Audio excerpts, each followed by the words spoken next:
Today we're going to take a look at the Bluetooth wireless controller and retro receiver from 8bitdo for your Super Nintendo or Super Famicom system.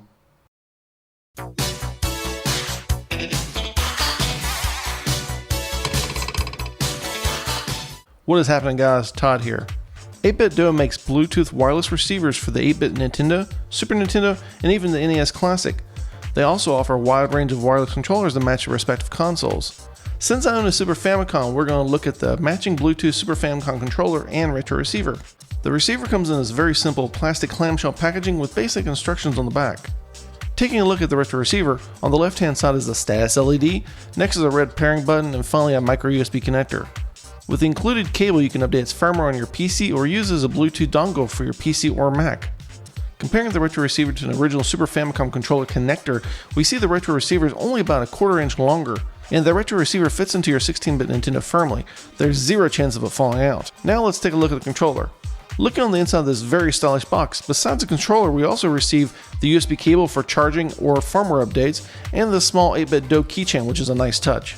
On the top of the controller, there's a micro USB port for charging the controller or attaching to your computer for firmware updates. It's flanked on both sides with a pair of LEDs that indicate Bluetooth connectivity and battery life. When the blue LED is solid, that means it's paired with a device. If it's blinking, that means it's disconnected. On the other side of the micro USB port, there's another LED that lights red when the battery is low and flashes green when charging. You can plug the USB cable into your PC to charge the controller. Looking at both the 8bitdo controller and an original Super Famicom controller reveals that they're virtually identical in size. The 8bitdo feels like a first-party controller minus the short cord. 8bitdo claims 20 hours of battery life, and so far with my testing, I can pretty much confirm that. It also auto-powers itself off after 15 minutes of inactivity to save battery life.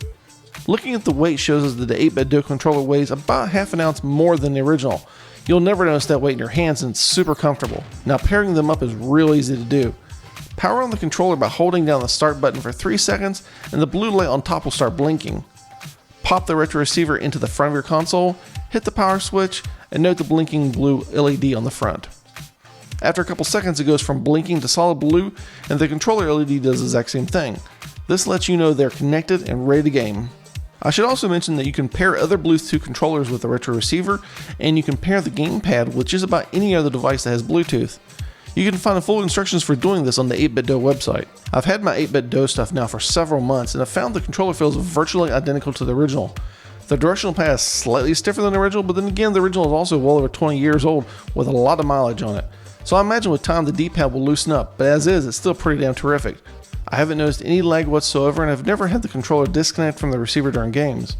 On a couple occasions when I hit the reset button on my Super Famicom, the controller would disconnect from the receiver. If this happens, just power both the console and controller off and back on and you're good to go. Overall, I'm extremely pleased with the 8bitdo controller and receiver. It would have killed to have something like this back in the early 90s for my original Super Nintendo. My only real complaint about the 8bitdo is that they don't offer more receivers and controllers for the consoles. I would love to see a Mega Drive or PC Engine version of them, as I think they'd be very popular with gamers. Also, they can be a bit on the pricey side. The retro receiver sells for about $25 and the controller is $35. So if you need a pair of them, you're looking at about $120. However, with all that said, if you're tired of short cords on your controllers and being chained to within just a few feet of your television, these 8bitdo controller and receivers might just be the perfect solution for you. Well guys, it's time for me to get out of here.